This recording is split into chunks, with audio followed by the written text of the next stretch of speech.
Hello बच्चों, मैं आज फिर एक चैप्टर लेकर आया हूं आपके लिए जो बहुत ही इंपॉर्टेंट चैप्टर है जिसका नाम है principles of inheritance and variation. Normal language में बात करूं तो इसी चैप्टर को आपने जेनेटिक्स के नाम से पढ़ना है। और इस चैप्टर में बहुत सारी चीजें हैं जो हम अपने डेली लाइफ में कई बार देखते हैं। जैसे कि फॉर एग्जाम्पल, अगर हमारे घर पे कोई बच्चा है तो हम कई बार उसको बोलते हैं कि यार तू तो अपने मम्मी जैसा दिख रहा है। नहीं नहीं नहीं, तेरा फेशियल कैरेक्टर तो अपने डैडी जैसा दिख रहा है। और कई बार ऐसा भी होता है कि भाई बहन या भाई भाई के फेशियल या बॉडी कैरेक्टर में भी सिमिलैरिटी होती है। अब इसके पीछे लॉजिक क्या है, इसके पीछे कौन सा साइंस है, इसी साइंस को डिकोड करने चलेंगे हम इस चैप्टर में जिसका नाम है principles of inheritance and variation. तो बहुत ही जल्दी स्टार्ट करते हैं वो चैप्टर जो बहुत ही मजेदार है। अब ये जो चैप्टर है इसमें हम बहुत सारे बेसिक जेनेटिक लेवल से लेकर कुछ जीन लेवल तक का हम स्टडी करने वाले हैं। अभी अभी जो मैंने आपसे कहा कि मेरा कैरेक्टर या मेरे बॉडी का कैरेक्टर थोड़ा मेरे मॉम से या मेरे डैड से मिल सकता है या मेरे भाई बहनों से मिल सकता है, तो इसके पीछे का रीजन क्या है? एक बहुत बड़े साइंटिस्ट हुए जिनका नाम था मेंडल, फादर ऑफ जेनेटिक्स। ये वो बंदे हैं जिन्होंने उस समय सब कुछ करना स्टार्ट किया रिसर्च इस टॉपिक में जिस वक्त माइक्रोस्कोप भी बहुत अच्छे से डेवलप नहीं हुए थे। इसीलिए शायद इनके रिसर्च वर्क को इनके जीते जी कोई रिकॉग्निशन नहीं मिला। लेकिन इनके डेथ के 30 साल बाद जब बहुत सारे साइंटिस्ट लोगों ने माइक्रोस्कोप्स डेवलप किया और रिसर्च करना स्टार्ट किया, तब जाके मालूम पड़ा कि मेंडल सर ने जो काम किया था बिना माइक्रोस्कोप्स के मदद से, सिर्फ ऑब्जर्वेशन की दम पर, वो तो एकदम डॉट परफेक्ट था। और फिर शुरुआत होती है एक बहुत बड़ी फील्ड जिसका नाम होता है जेनेटिक्स, और जिसमें आता है टर्म्स इनहेरिटेंस एंड वेरिएशन। तो बहुत जल्दी हम वो टर्मिनोलॉजीज पढ़ने की कोशिश करेंगे जो इस पूरे चैप्टर में आपको बहुत मदद करने वाला है।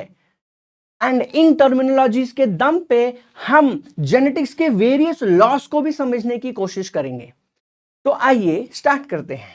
सबसे पहली चीज, हम जब भी जेनेटिक्स की बात करेंगे सबसे पहला चीज जो आपको याद है होना है वो है कैरेक्टर। अब ये कैरेक्टर क्या होता है मेरे प्यारे बच्चों? Let us try to understand what is character. Character वो चीज है जो हमारे बॉडी में हमें बाहर से ऑब्जर्व हो सकती है। तो वो क्या है? फॉर एग्जाम्पल, अगर मैं ले लूं ह्यूमन का कैरेक्टर, ह्यूमन के बॉडी का कैरेक्टर, तो ह्यूमन के बॉडी में बाहर से दिखने वाले कौन से कैरेक्टर हैं? हमें ह्यूमन बॉडी का क्या दिख सकता है? हाइट। बॉडी की हाइट इज ए कैरेक्टर। और क्या पता चल सकता है हमें? कलर, कलर ऑफ स्किन, ये भी एक कैरेक्टर हो सकता है। फिर हमारा और क्या कैरेक्टर हो सकता है? कलर ऑफ आई। ऐसे बहुत सारे वो कैरेक्टर जो आंखों से दिख सकते हैं हमें किसी भी ऑर्गेनिज्म में। उसके लिए हम क्या, ऐसा जो भी फीचर हमें आंखों से दिखे उसके लिए हम क्या वर्ड यूज करेंगे? उसके लिए हम वर्ड यूज करेंगे कैरेक्टर। तो सबसे पहला टर्मिनोलॉजी इज व्हाट? कैरेक्टर। ये वो फीचर है जो हम अपनी आंखों से देख सकते हैं, और वो फीचर जो हम अपनी आंखों से देख सकते हैं उसे एक स्पेशल टर्मिनोलॉजी के थ्रू भी हम रिप्रेजेंट कर सकते हैं, और उस टर्मिनोलॉजी का नाम है phenotypic character. Phenotypic character.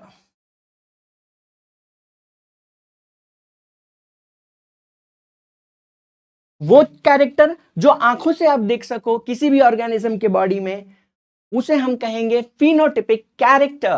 Height of the body, colour of the skin, colour of the eye, colour of the hair, shape of the hair, etcetera, ये सारे फिनोटिपिक आंखों से दिखने वाले कैरेक्टर हैं।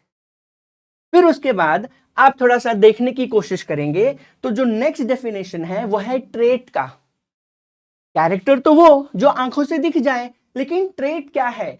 ट्रेट है वो जो उस कैरेक्टर में आपको डिफरेंस दिखा सके। फॉर एग्जाम्पल, अगर मेरी बॉडी का हाइट कैरेक्टर है तो हाइट में वेरिएशन हो सकता है, टॉल भी हो सकते हैं अमिताभ बच्चन जैसे, या फिर डॉर्फ भी हो सकते हैं हम। तो हमारी हाइट में जो वेरिएशन है, जो हम वेरिएशन डिटेक्ट कर सकते हैं, उन डिटेक्टेबल कैरेक्टर को हम क्या कहेंगे? उन डिटेक्टेबल कैरेक्टर को हम कहेंगे ट्रेट। तो कैरेक्टर क्या? Colour of the skin. Colour of the skin character है, लेकिन स्किन का कलर क्या हो सकता है? डार्क भी हो सकता है, और क्या हो सकता है? थोड़ा सा लाइटिश भी हो सकता है। तो ये कैरेक्टर में जो वेरिएशंस आप डिटेक्ट कर सकते हैं, उन्हें हम स्पेशली क्या कहेंगे? उन्हें हम स्पेशली कहेंगे ट्रेट। तो याद रखिएगा मेरे प्यारे बच्चों, इनमें आपको कंफ्यूजन जरा भी नहीं होनी चाहिए। ये कंफ्यूजन अगर आपको हुआ तो बहुत डिफिकल्टी आ सकती है आपको। Let us try to understand further.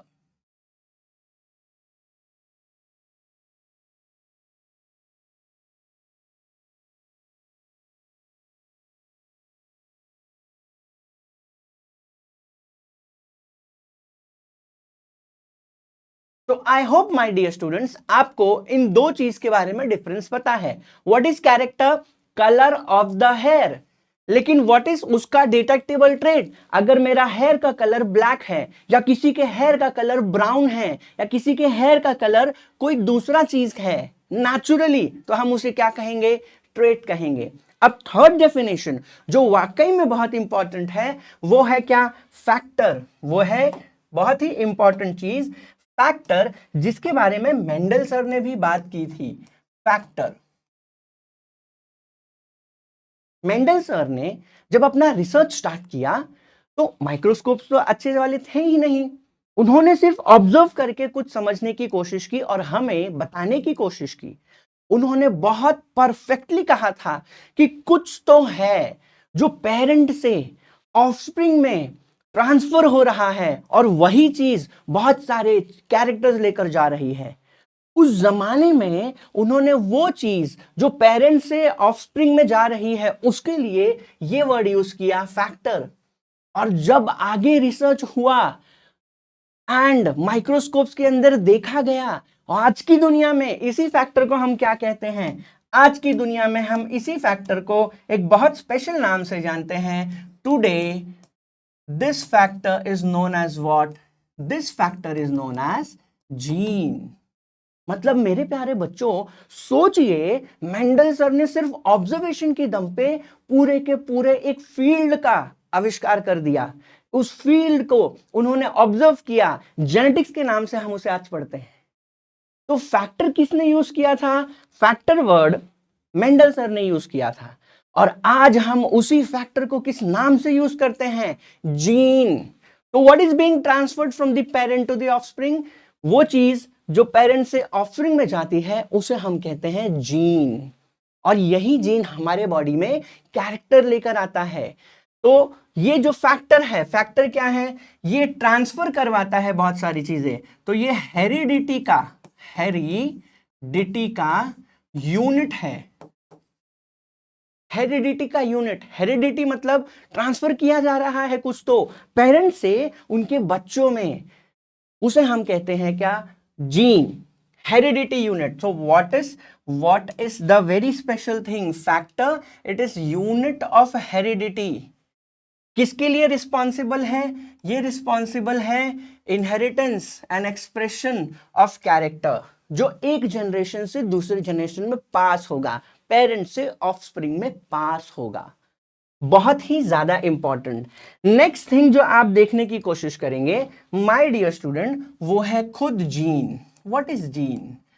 अब हमने तो ये कह दिया कि जीन वो चीज है जो एक पेरेंट से ऑफस्प्रिंग में जाएगी, लेकिन ये जीन हमारे बॉडी में क्या करेगी? अब ये जीन हमारे बॉडी में एक्सप्रेशन करेगी। ये जीन कहां होती है? हमारे पास जो डीएनए है ना, डीएनए, उस डीएनए के सेगमेंट्स को, छोटे छोटे सेगमेंट्स को हम क्या कहते हैं? उन छोटे छोटे सेगमेंट्स को हम कहते हैं क्या? जीन। तो व्हाट इज जीन और where is gene present? Gene हमारे डीएनए में है। फॉर एग्जाम्पल, अगर मैं आपको ड्रॉ करके दिखा दूं मेरे प्यारे स्टूडेंट्स, तो suppose this is the DNA, suppose this is the DNA. ये डीएनए में बीच में हो गया स्ट्रैंड्स, नाइट्रोजिनस बेस पेयर्स वाला। अब इसमें सपोज मान लेते हैं कि इतना सेक्शन, यहां से लेकर यहां तक का जो पोर्शन, जो सेगमेंट ऑफ डीएनए है, इतना सा सेगमेंट, सपोज इतने बड़े डीएनए का वो छोटा सा सेगमेंट, वो छोटा सा पार्ट, सपोज अगर हमें ये क्या दे रहा है, ये हाइट, हमें हाइट प्रोवाइड कर रहा है, मतलब हमारे इतने बड़े डीएनए स्ट्रैंड का सिर्फ इतना सा सेक्शन हमारे हाइट के लिए रिस्पॉन्सिबल है, तो ये सेगमेंट ऑफ डीएनए को मैं क्या कहूंगा, इस सेगमेंट ऑफ डीएनए को मैं कहूंगा जीन, हाइट वाला जीन।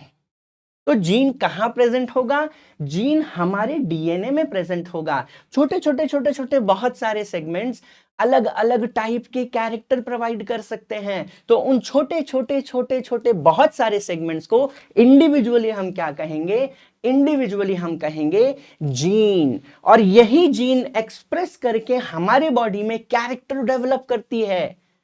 बहुत इंपॉर्टेंट है, मजा आ रहा है ना? तो बने रहिए ऐसे ही। तो this is called as gene. अब इसके आगे और एक डेफिनेशन होगा। अब जीन, जैसे मैंने कहा था कि मेरी हाइट है, तो हाइट मेरी टॉल भी हो सकती है, ड्वार्फ भी हो सकती है। बट वो टॉल एंड ड्वार्फ को हमने क्या नाम दिया था, याद कीजिए, हमने ट्रेट नाम दिया था, आप देख सकते हैं यहां पर। तो टॉल एंड ड्वार्फ ये तो हमें आंखों से दिख रहा है, लेकिन वो टॉल हाइट और ड्वार्फ हाइट के पीछे का जो जीन है, जो रिस्पॉन्सिबल है वो चीज देने के लिए, उन्हें हम कहते हैं alleles, alternative form of gene. तो हम उसे क्या कहेंगे, हम उसे कहेंगे alternative, alternative forms, alternated forms of gene. तो जीन हमें कैरेक्टर तो देगा, लेकिन वेरिएशन भी तो प्रोवाइड करता है ना। तो वही वेरिएशन के लिए जो भी जीन रिस्पॉन्सिबल है, उसे हम कहेंगे क्या, उसे हम कहेंगे अलील। फॉर एग्जाम्पल, अब मेरे पास टॉल हाइट है, सपोज मेरे पास कौन सी हाइट है, टॉल हाइट। तो टॉल हाइट तो ट्रेट हुई, लेकिन इसके पीछे का जीन कौन है, तो जीन ऐसा होगा, capital T would be responsible. ये कॉम्बिनेशन होगा या फिर ये कॉम्बिनेशन होगा। तो ये जो कैपिटल टी मैंने लिखा, ये कैपिटल डोमिनेंट जीन है जो मुझे टॉल हाइट देगा, तो इसे हम कहेंगे अलील। मैं यहां पर लिख देता हूं, ये देखिए मेरे प्यारे बच्चों। So this would be what, this gene would be providing me what, tall height in combination। ठीक है, अब यही जब मुझे ड्वार्फ हाइट मिलना होगा, तो मैं ये वाली जीन रिस्पॉन्सिबल रहेगी स्मॉल टी, तो मुझे क्या हाइट दे सकती है, ये मुझे हाइट दे सकती है ड्वार्फ हाइट। तो यहां पर जो जीन्स रिस्पॉन्सिबल हैं मेरे प्यारे बच्चों, उसको हम क्या कहेंगे, capital T and small T एक दूसरे के क्या है, अलील्स या अलीलोमॉर्फ्स। तो टॉल हाइट के लिए कैपिटल टी वाला जीन रिस्पॉन्सिबल है, ड्वार्फ हाइट के लिए स्मॉल टी वाला जीन रिस्पॉन्सिबल है। ये दोनों ही हाइट के लिए रिस्पॉन्सिबल है, तो ये दोनों जीन एक दूसरे के क्या हुए, अलील या फिर अलीलोमॉर्फ। यहां पर भी दिया है। So what is this, what is allele, allele is what, two या उससे ज्यादा अल्टरनेटिव फॉर्म ऑफ जीन, जिसको मेंडल सर ने फैक्टर का नाम से हमें पढ़ाया है। एंड ये बहुत ही स्पेशल है, होमोलोगस क्रोमोसोम्स पे होने वाले हैं।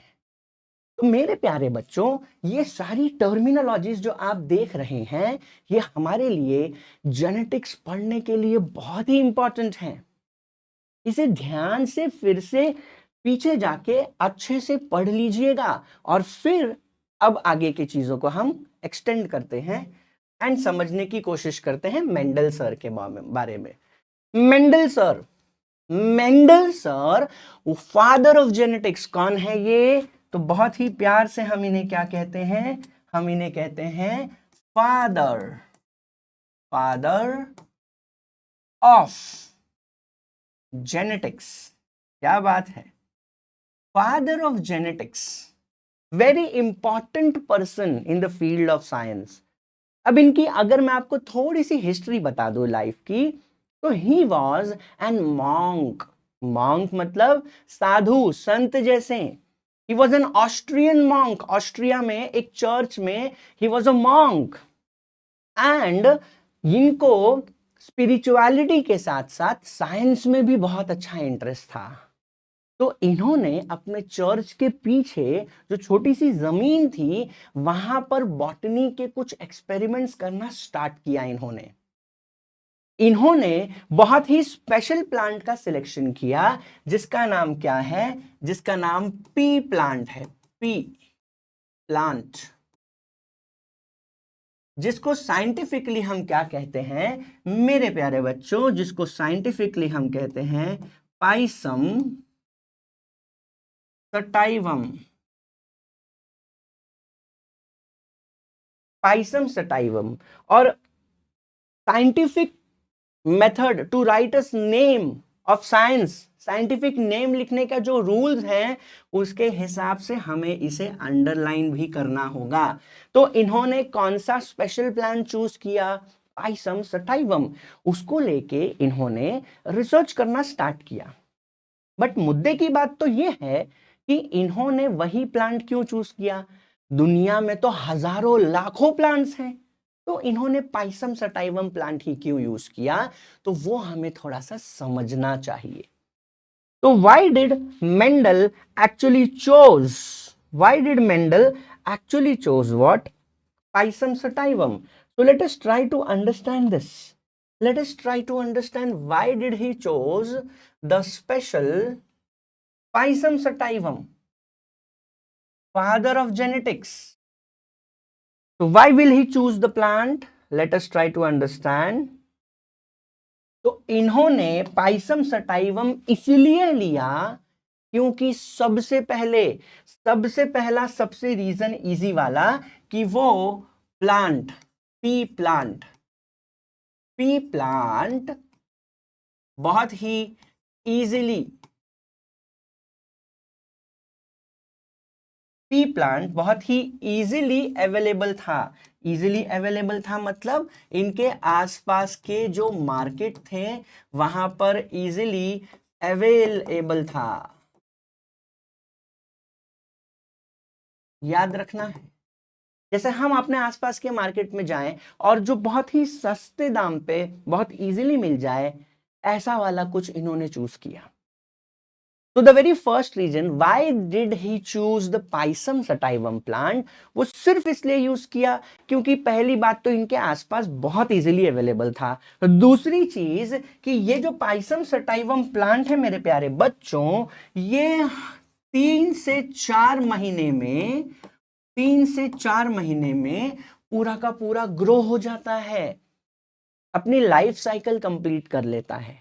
मतलब कम टाइम में इनको बहुत सारे कैरेक्टर्स को ऑब्जर्व करने का मौका मिलता। तो पहली चीज इजीली अवेलेबल होना, दूसरी चीज लाइफ स्पैन, 3 से 4 महीने में फसल इनकी उग जा रही थी। सो ही कुड डू मैक्सिमम 3 से 4 एक्सपेरिमेंट्स एक साल में। काफी मजेदार चीज हो गई ये वाली। और रीजन अलग वाला ये भी है कि ये जो स्पेशल आप देख रहे हैं पाइसम प्लांट, इसमें कॉन्ट्रास्टिंग कैरेक्टर्स बहुत सारे थे। कॉन्ट्रास्टिंग कैरेक्टर्स, देवर कितने contrasting characters? There are total 7 contrasting characters my dear students. सात कैरेक्टर एक ही प्लांट में दिख रहे हैं। ये तो एकदम खजाना हाथ लग गया सर के, मजा आ गया। एक तो स्पिरिचुअल आदमी, ऊपर से साइंस में रिसर्च करने वाला आदमी, क्या डेडली कॉम्बिनेशन है। बंदा स्पिरिचुअल भी है, बंदा साइंस में भी रिसर्च कर रहा है, क्या मजेदार आदमी है। और सिलेक्शन देखिए, सिलेक्शन इजीली अवेलेबल, 3 से 4 महीने में काम तमाम। एंड 7 कॉन्ट्रास्टिंग कैरेक्टर बोले तो हाइट में variation, tall and dwarf, colour में वेरिएशन, ग्रीन एंड येलो, ये सारी चीजें इनके अंदर इनको इन प्लांट में दिखी। Hence he selected all these things. And इस प्लांट का क्रॉस पॉलिनेशन करना, ये भी एक रीजन था उनका कि इस पूरे प्लांट का क्या करना, क्रॉस पॉलिनेशन करना इजी था। क्रॉस पॉलिनेशन करने में क्या होता है मैं बताऊंगा, बट ये बहुत इजीली हो सकता था, आप और मैं भी कर सकते हैं। मेंडल सर की जैसे एक्सपेरिमेंट्स, काफी इजी चीज था। तो इन्होंने सिलेक्ट किया इन सब रीजन के वजह से पाइसम सटाइवम प्लांट, और इतना अच्छा रिसर्च किया, इतना अच्छा ऑब्जर्वेशन किया कि एक पूरी की पूरी फील्ड जो एग्जिस्ट कर रही थी नेचर में, हमें उनके बारे में पता चली। तो ही ऑब्जर्व, इनका ऑब्जर्वेशन बहुत स्ट्रांग है। मेरे प्यारे बच्चों, आप भी एक ही चीज डेवलप करो, पूरे जिंदगी में आपने अगर ये चीज अच्छे से डेवलप कर ली तो आपको कोई नहीं रोक सकता आगे बढ़ने से, और वो चीज है ऑब्जर्वेशन। ऑब्जर्व करना स्टार्ट कीजिए, एनालाइज करना स्टार्ट कीजिए, और उसके हिसाब से डिसीजंस लेना स्टार्ट कीजिए। ये चीज आप नीट के लिए भी यूज कर सकते हैं और अपनी लाइफ के हर सिचुएशन के लिए यूज कर सकते हैं। और जो मजा ऑब्जर्वेशन के बाद आएगा वो तो आनंद तरीके से आपको आनंद देगा। आगे बढ़ते हैं टॉपिक के साथ। तो this person was a really a gem person, that is why he is considered as what, father of genetics। And Grigor Johan Mendel का ये दो देख रहे हैं आप, पी प्लांट के कॉन्ट्रास्टिंग कैरेक्टर, 7 कॉन्ट्रास्टिंग कैरेक्टर कौन से थे, जरा क्विकली हम देखने की कोशिश करते हैं और समझते हैं कि वाकई में क्या इनके रीजंस सही थे। Let us analyse. तो आप देखिए पी प्लांट के 7 विजिबल आंखों से दिखने वाले कॉन्ट्रास्टिंग कैरेक्टर। फॉर एग्जाम्पल यहां पर सीड का शेप 2 वेरिएशन में दिख रहा था, एक राउंड था और एक रिंकल था। अपने मार्केट में भी मेरे प्यारे बच्चों आप देखिएगा, ठंडी के मौसम में जब पी प्लांट का मतलब जब मटर, हिंदी में मटर कहते हैं हम इसे, ये जब अवेलेबल होता है तो 2 कलर में भी अवेलेबल होता है, और इसके सीड का शेप्स भी आप ऑब्जर्व कीजिएगा। काफी मजेदार प्लांट है, आपको ऐसा और ऐसा दोनों ही शेप का मिलेगा। और क्या मिलेगा, सीड कलर, तो शेप भी 2 है, सीड का कलर भी ऐसा आपको दिख सकता है। ये जो पॉड है, याद है आपने कई बार देखा होगा, इसको तोड़ के इसके अंदर से वो छोटे छोटे दाने मटर के निकलते हैं, तो इसका भी आप शेप देखिए 2 टाइप का दिखेगा, और ये भी कलर में आपको 2 टाइप का दिख सकता है। इस बार की ठंडी में थोड़ा सा ऑब्जर्व कीजिएगा माय डियर स्टूडेंट्स, साइंस को।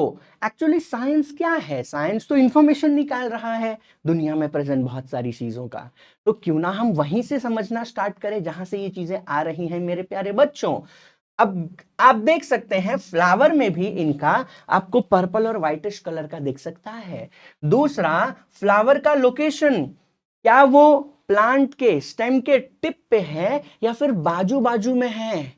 टर्मिनल मतलब टिप पे, और बाजू बाजू में मतलब एक्सियल पोजीशन, तो इसमें भी वैरायटी है। क्या मजेदार खजाना हाथ लगा है।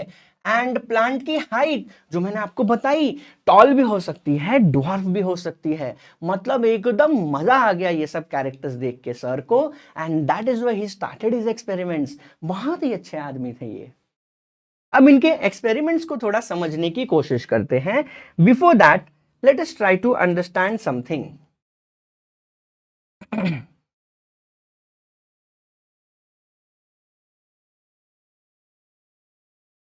अब इनके एक्सपेरिमेंट्स को अगर समझना है तो थोड़ा सा ध्यान कुछ इस तरीके का देंगे हम कि यहां पर जो बहुत स्पेशल चीजें इन्होंने यूज की थी, crossing word, monohybrid cross, dihybrid cross, trihybrid cross. ये क्रॉस क्या होता है पहले वो समझते हैं।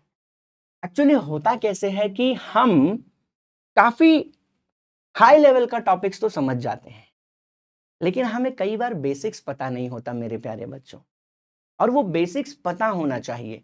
मतलब आप एग्जाम्पल सोचिए, आपने मोनोहाइब्रिड क्रॉस पढ़ लिया, डाई हाइब्रिड क्रॉस पढ़ लिया, ट्राई हाइब्रिड क्रॉस भी पढ़ लिया, लेकिन अगर किसी ने आपसे क्वेश्चन पूछ लिया कि भैया व्हाट इज क्रॉसिंग, ये क्रॉसिंग क्या है, तो हम सोचने लगते हैं क्रॉसिंग पढ़ा तो है, लेकिन एक्चुअली में क्या है?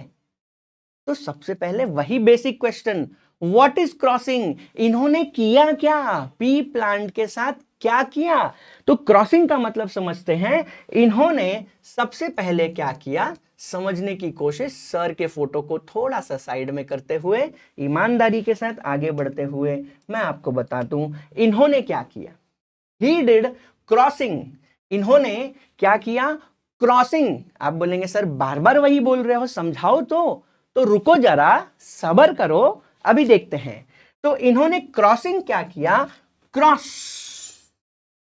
इन्होंने क्रॉस पॉलिनेशन किया।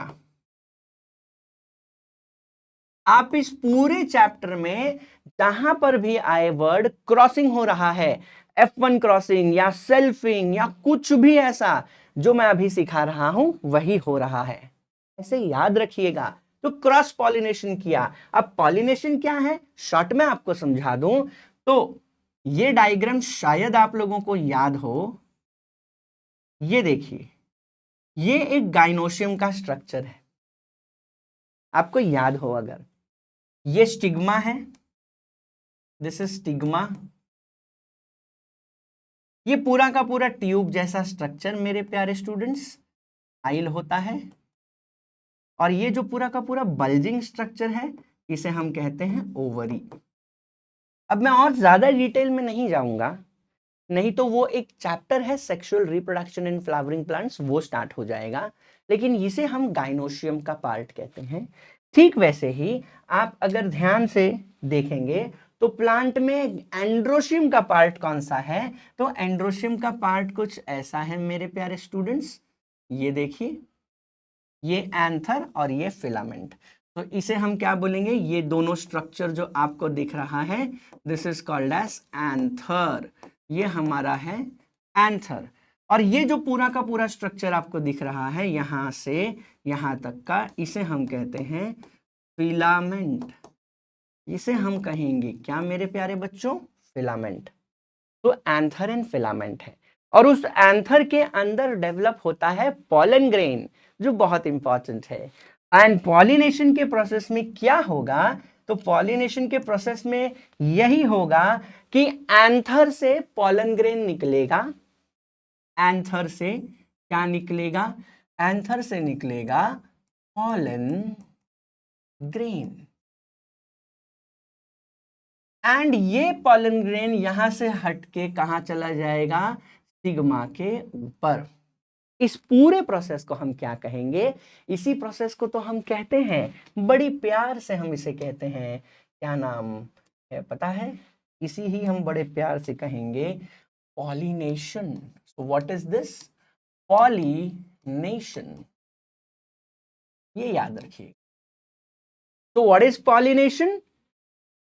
एंथर से पोलन ग्रेन निकल के स्टिग्मा के ऊपर बैठ जाए, इसी प्रोसेस को हम कहते हैं पॉलिनेशन। अब ये नेचुरल तरीके से भी हो सकता है, और हम और आप मिलके भी ये प्रोसेस करवा सकते हैं। हम कराएंगे तो आर्टिफिशियल पॉलिनेशन कहलाएगा।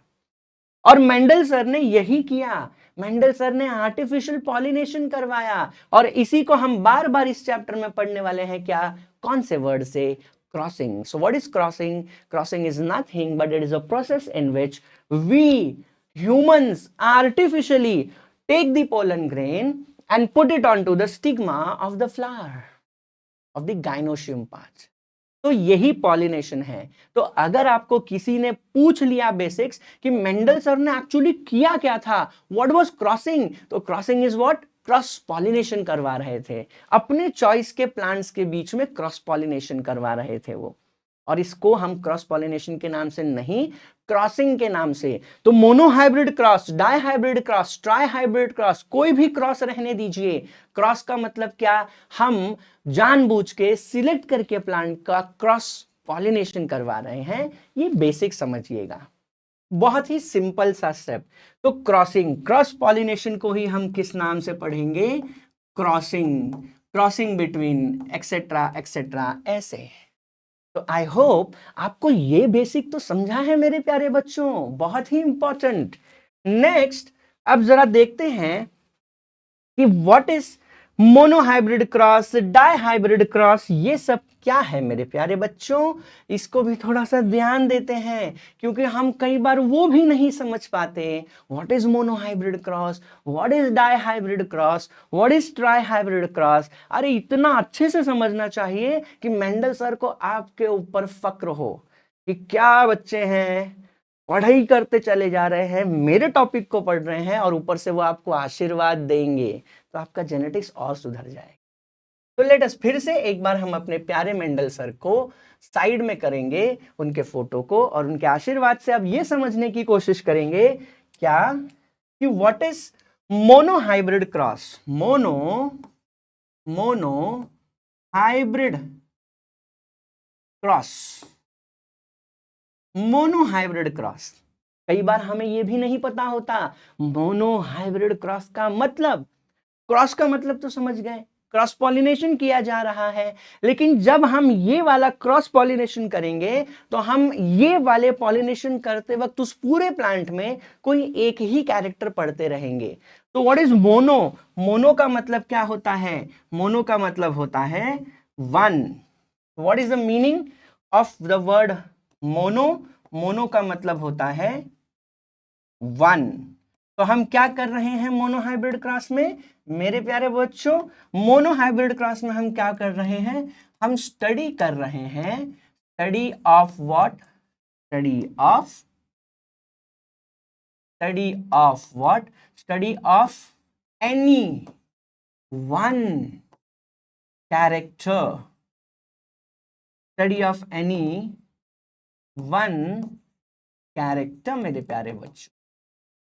तो जब ये वाला आप क्रॉस पॉलिनेशन करेंगे तो, और जब उनमें क्रॉस पॉलिनेशन करने के बाद नया प्लांट जब आप उगाएंगे तो उसमें आप एक ही कैरेक्टर पढ़ने की कोशिश करेंगे। हो सकता है आप कलर ऑफ द पॉड पढ़ने की कोशिश कर रहे हो सकता है आप फ्लावर के पोजीशन को पढ़ने की कोशिश कर रहे हो, या हो सकता है आप सिर्फ हाइट की पढ़ने की कोशिश कर रहे हो। So what is monohybrid cross? It is a type of experiment. Cross pollination करने के बाद आप क्या देखना पसंद करेंगे, उस पूरे प्लांट में, नए आने वाले प्लांट में कोई एक कैरेक्टर देखना पसंद करेंगे, और जब आप कोई एक कैरेक्टर की स्टडी कर रहे हो, उसी क्रॉस पॉलिनेशन को, क्रॉसिंग को हम क्या कहेंगे, मोनोहाइब्रिड क्रॉस। तो ठीक इसी तरीके से क्या होने वाला है, डाइहाइब्रिड क्रॉस भी होगा मेरे प्यारे बच्चों। तो what is dihybrid cross, dihybrid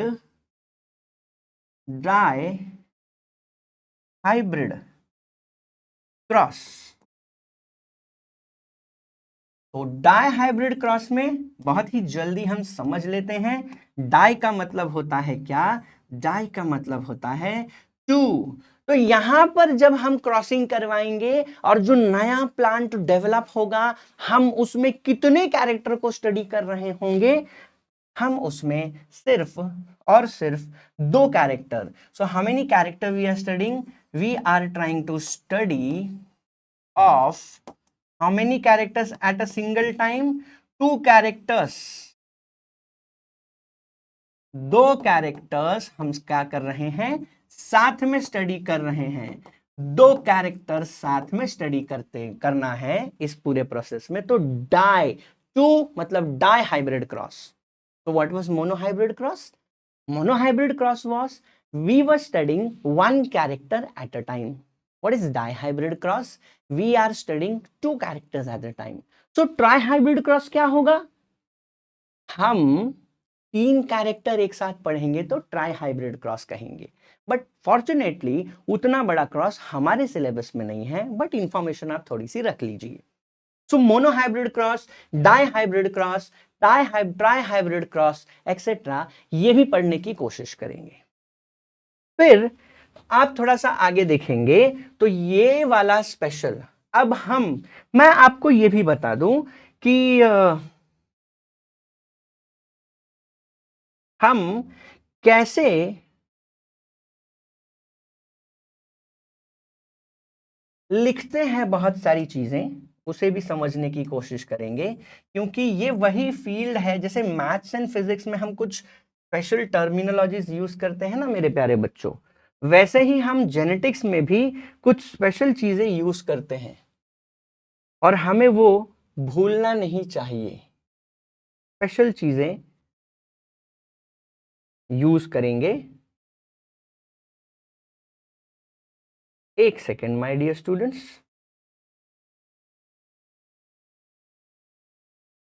तो let us try to study some more thing. अब यहां पर आपको मैं एक चीज बता दूं बहुत ही स्पेशल तरीके से कि हम जब भी कुछ चीज लिखेंगे अबाउट द कैरेक्टर, दो टाइप के कैरेक्टर हो सकते हैं, मैं फिर से बता दूं। एक वो जो आपके नेकेड नेकेड आई से ऑब्जर्व हो जाए, आपकी खुली आंखों से ऑब्जर्व कर सकने वाले कैरेक्टर को हम कौन सा character, the character which can be observed with the help of your naked eye, direct आंखों से दिख जाए, वो कौन सा कैरेक्टर है? वो है फिनोटाइपिक कैरेक्टर। वो है फिनोटाइपिक कैरेक्टर। एग्जाम्पल मैं आपको बता दूं तो फिनोटाइपिक कैरेक्टर का एग्जाम्पल क्या होगा? Example is colour of flower. Colour of the flower आंखों से दिख जाएगा। फ्लावर का कलर तो आंखों से ही दिखता है ना, तो आंखों से दिखने वाले कैरेक्टर को हम फिनोटाइपिक कैरेक्टर कहते हैं। लेकिन इस कलर के पीछे जो जीन रिस्पॉन्सिबल है, वो जीन का कैरेक्टर को हम क्या बोलेंगे? Genotypic character. तो gene gene gene responsible gene responsible for phenotypic character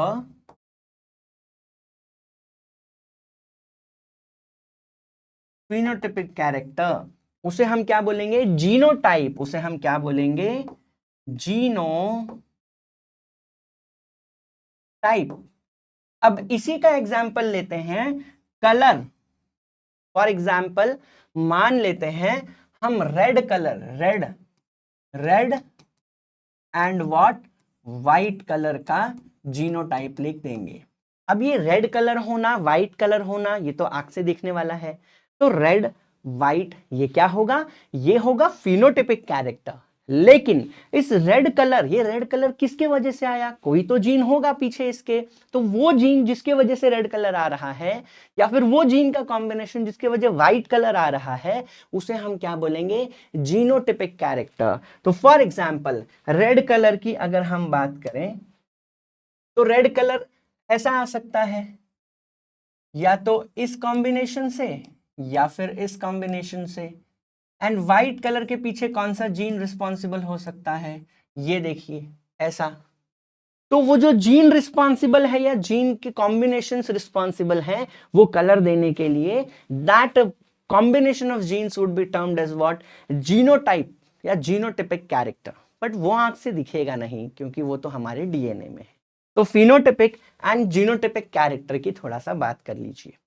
अब यहां मैं और आपको कुछ चीजें सिखा दूं मेरे प्यारे बच्चों, तो वो कुछ ऐसी है।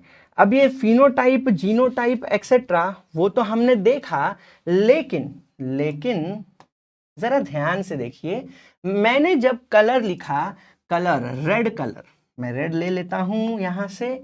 ये देखिए ये था रेड कलर का फ्लावर।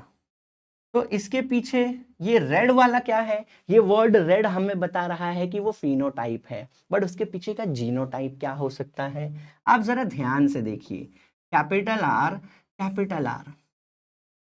किसी भी कैरेक्टर के पीछे कितने जीन्स अवेलेबल होने चाहिए? दो। मिनिमम दो जीन तो होने ही चाहिए। तो यहां पर आप अगर बहुत ही ध्यान से देख रहे हैं तो जीन 1 एंड जीन 2 दोनों ही सेम तरीके का है, सेम, सिमिलर। तो ऐसे कॉम्बिनेशन के लिए हम क्या यूज करेंगे?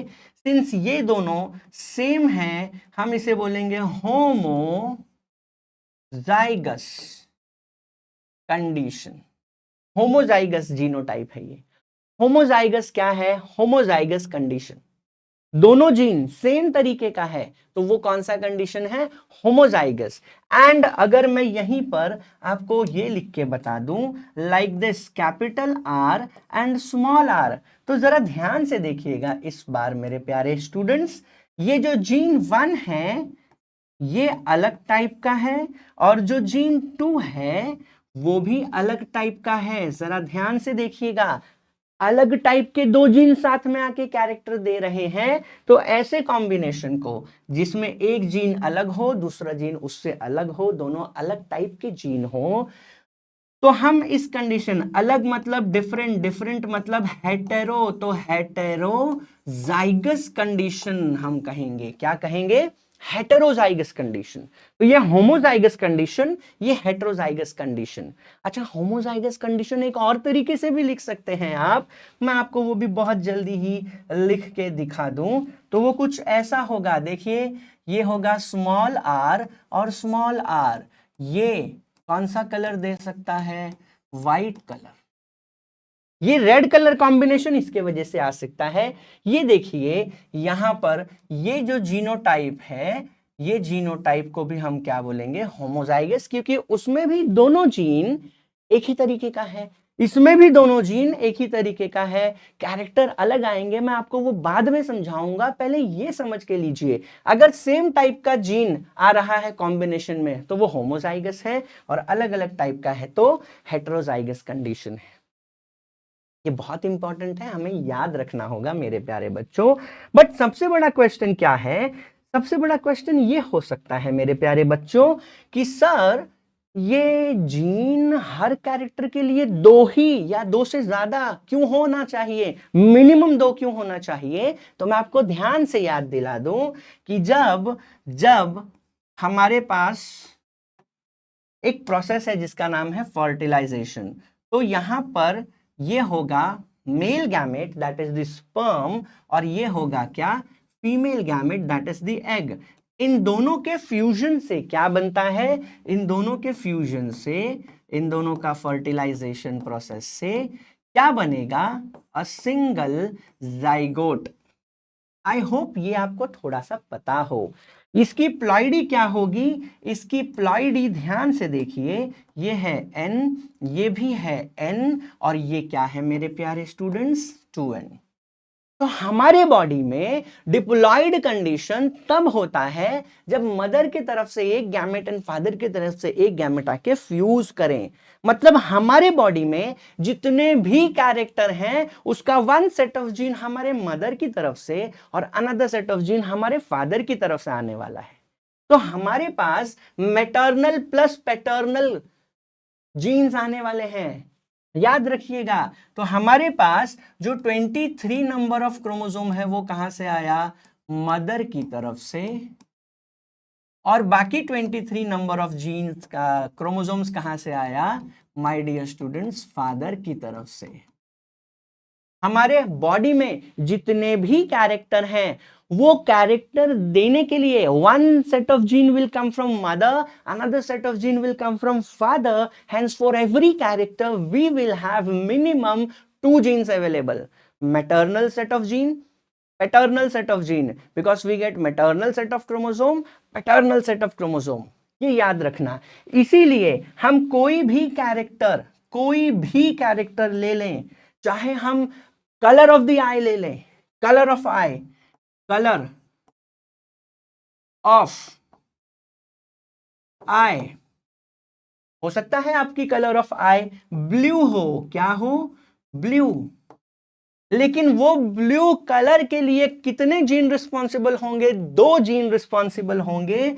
हो सकता है, मैं am just giving an example, कि हो सकता है ऐसे वाले कंडीशन में आ जाए, या हो सकता है ऐसे वाले कंडीशन में आ जाए। दोनों जीन, अब इसमें से दोनों जीन जो हैं वो एक मदर की तरफ से आया है, एक फादर की तरफ से आया है, इसीलिए हम जब भी जीनोटाइप लिखेंगे 2 जीन के कॉम्बिनेशन के साथ लिखेंगे, एंड वो 2 जीन का कॉम्बिनेशन शायद होमोजाइगस हो, शायद हेटेरोजाइगस हो, बट होगा जरूर 2, one from maternal, one from paternal. ये बहुत ही मस्त वाली टर्मिनोलॉजीज आज समझ गए अगर ये, तो पूरा चैप्टर आपका बहुत इजी हो जाएगा मेरे प्यारे बच्चों। अरे क्या मजा आएगा पढ़ने में। जेनेटिक्स में जो मजा है ना वो किसी और चैप्टर में है ही नहीं वो मजा।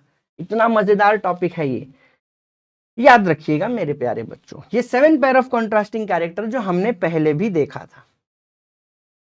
तो ये सारी टर्मिनोलॉजीज हमें थोड़ा सा याद रखनी है। हमें क्या क्या याद रखना है? Character, trait, dominant, recessive. अब डोमिनेंट एंड रेसेसिव में पढ़ाऊंगा बट थोड़े से अगले लेक्चर में, ताकि हम उस पहले टर्मिनोलॉजीज पूरा पढ़ लें और फिर उसका यूज करके आगे के कॉम्प्लेक्स प्रोसीजर्स को इजी करके समझने की कोशिश करें। तो ये सारी चीजें हमें जाननी है मेरे प्यारे बच्चों। ये बेसिक चीजें हैं जिसके बिना तो हम कुछ स्टडी ही नहीं कर सकते। तो हमने ये सब देखने की कोशिश की, character, trait, factor, gene, allele etcetera, सब देखने की कोशिश की। देखिए, फिर हमने ये देखा कि कैसे, क्यों, कौन से रीजन के वजह से इनका काइसम सटाइवम का सिलेक्शन का मन हुआ, और इनके एक्सपेरिमेंट्स। एक चीज मैं और आपको सिखा दूं मेरे प्यारे बच्चों कि मेंडल सर का एक्सपेरिमेंट सक्सेसफुल क्यों हुआ। मेंडल सर के एक्सपेरिमेंट के सक्सेस के पीछे का reason for success, reason for success. तो what were the reasons that made his experiment success. मैं आपको और एक चीज बता दूं, साइंस की दुनिया में हमारे मेंडल सर वो पहले साइंटिस्ट थे, बायोलॉजी वाले या बॉटनी वाले, जिन्होंने बायोलॉजी में स्टैटिस्टिक्स को इंक्लूड किया। अब उस जमाने में ऐसा था थॉट प्रोसेस कि अलग अलग सब्जेक्ट है उसे अलग ही रहने दिया जाए। बट हमारे मेंडल सर ने सबसे पहली बार क्या किया, इन्होंने बायोलॉजी को किसके साथ,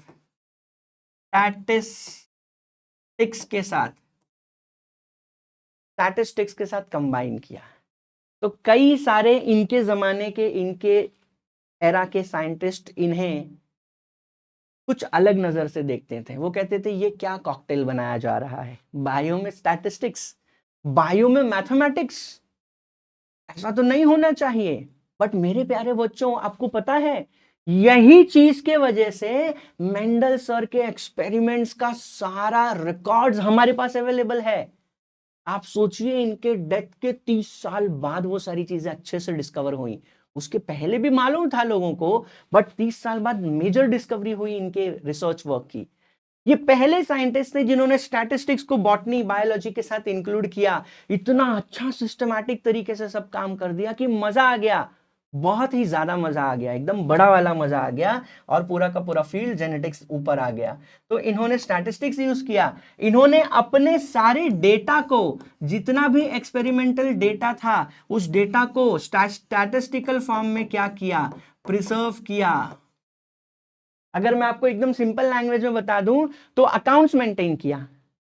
जैसे कि हम पूरे साल का अकाउंट्स मेंटेन करते हैं, कितने जगह, कौन से जगह से कितना पैसा आया, कहाँ क्या मेजर खर्चा किया, कैसे किया, कितना बचा, जो हम करते हैं अपने डेली लाइफ में, वैसे इन्होंने बायो के साथ किया। जो एक्सपेरिमेंट किया सब कुछ स्टैटिस्टिकल डेटा में कन्वर्ट किया। इतना मजा आ गया कि क्या बताऊं, अलग लेवल का मजा आ गया।